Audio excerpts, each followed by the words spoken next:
Ladies and gentlemen, thank you for inviting me to share an international paldies par aicinājumu uzrunāt jūs šajā konferencē par Latvijas sabiedriskajiem medijiem un sabiedrību.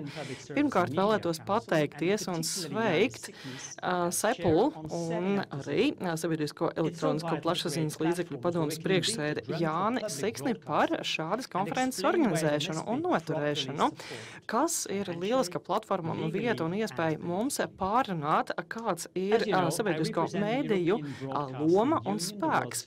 Es pārstāvu Eiropas raidorganizāciju apvienību un esmu ģenerāla direktora vietnieks. Saīsināti EBU angļu valodā pārstāv 110 raida organizācijas un arī sabiedriskos mēdīju plašsaziņas līdzekļus visā pasaulē. Mēs 2021. gadā publiskojām veikto pētījumu rezultātus par visaptvarošu sabiedrisko mēdīju sabiedriskā labuma izvērtējumu, jo sabiedriskie mēdīji popularizē, kā arī aizstāv un veicina vārda brīvību, neatkarību, demokrātiju un stiprina arī demokrātiskos procesus savās valstīs. Ap 90% sabiedrisko mēdīju, kā arī auditoriju un valstu atbildēja un sniedza savu atbildi šajā pētījumā, ka sabiedriskajiem plašsaziņas līdzekļiem ir jābūt neatkarīgiem no jebkādas politiskas ietekmes, ir jābūt neatkarīgiem pētnieciskiem žurnālistiem un aizstāvēt arī pilsonisko sabiedrību, kā arī nodrošināt sabiedrisko labumu, kas ir pats būtiskākais demokrātiskās sabiedrībās, bet tā ir tikai viena daļa mūsu spēka, jo sabiedrisko mēdīju ieguldījums un loma valstu sabiedrībās ir ārkārtīgi būtisks, ko mēs varam saskatīt dažādās mūsu dzīves jomās, kā piemēram ieguldījums un valsts līdzekļi, kas ir ieguldīti sabiedrisko mēdīju uzturēšanā un nodrošināšanā, sniedz atdevi 1 eiro, ieguldītais eiro, un tiek nodrošināts 3 eiro atdeve. Paldies, pateicoties Eiropas radošo organizāciju ieguldījumu, vairāku miljardu eiro apmērā un nodrošināt šo pavairojošo efektu un koeficientu. Pateicoties savam saturam, ko tie publisko, sabiedriskie mēdīji stiprina un veicina gan kolektīvo valsts atmiņu, sabiedrības atmiņu, kā arī stiprina nacionālo identitāti. 93% sabiedrisko mēdīju nodrošina izglītojušu un apmācošus materiālus un saturu bērniem un jauniešiem. Valstu valdībām ir pienākums nodrošināt, ka šie ieguldījumi un finansējums sabiedriskajiem mēdījiem nodrošina, un sabiedriskie mēdīji, saņemot adekvātu, pietiekamu un neatkarīgu finansējumu, var pildīt pienācīgi savu lomu. Latvijas valsts radio un televīzijas centrs un valsts akcijas sabiedrība saņem finansējumu, bet tas ir ieguldījums sabiedrības veselībā un arī ieguldījums demokrātijā.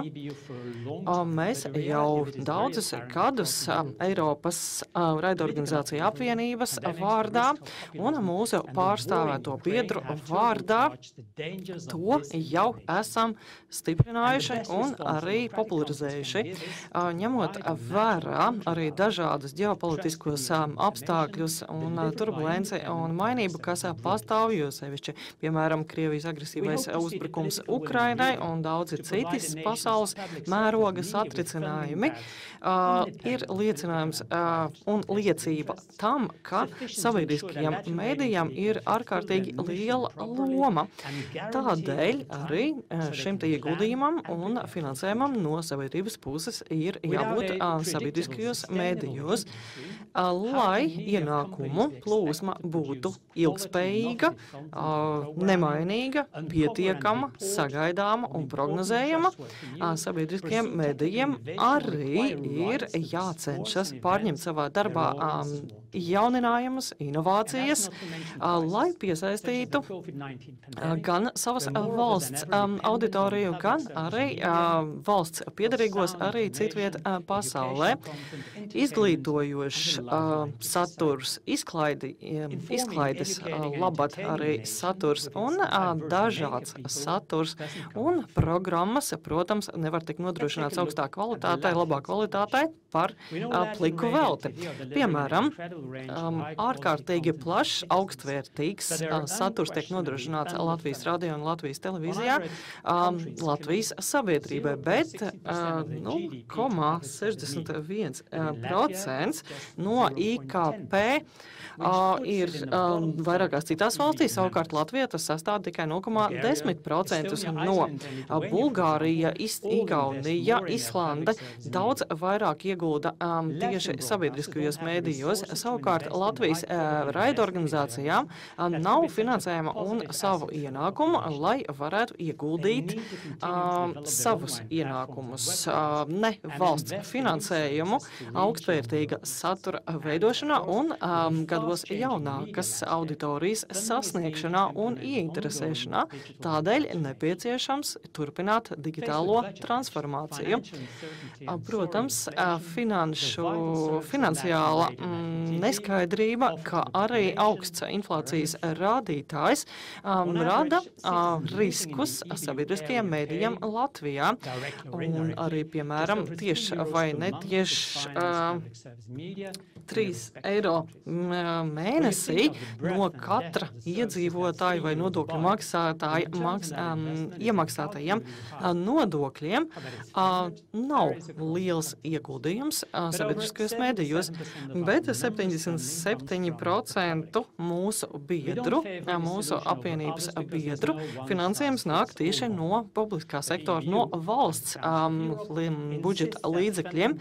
Tomēr no otras puses mūsu neatkarības standarti nosaka, ka finansējumam jābūt ir pēc iespējas neatkarīgam un jābūt principiem, finansējuma principiem, atklātiem, pārskatāmiem un Eiropas raidorganizācija apvienība ir vienmēr gatava atbalstīt Latvijas likumdevēju likumdošanas bāzes uzlabošanā un modernizēšanā, lai no budžeta līdzekļiem, kā piemēram Gruzijā, Melnkalne un vairākās citās valstīs ir noteikts, ka fiksēts procentu skaits tiek nodrošināts sabiedrisko mēdīju finansēšanai no valsts budžeta, kas ir ieguldīts jau vairāk gadu budžetā un ir prognozējums.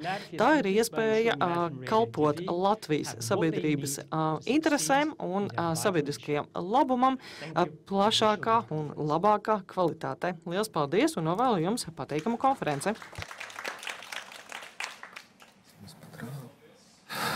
EBU pārstāvim Žanam Filipam de Tenderam, es domāju, ļoti izsmeļošs skaidrojums, kas ir sabiedriskie mēdīji. Viens kopsavilkums droši vien, kā es arī šorīt no rīta to teicu intervijā televīzijā, tās nav tikai ziņas, tie nav tikai radio televīzijas rādījumi vai interneta raksti. Tas ir ļoti liels, tam būtu jābūt milzīgam ieguldījumam sabiedrībā un visas mūsu valsts demokrātijā.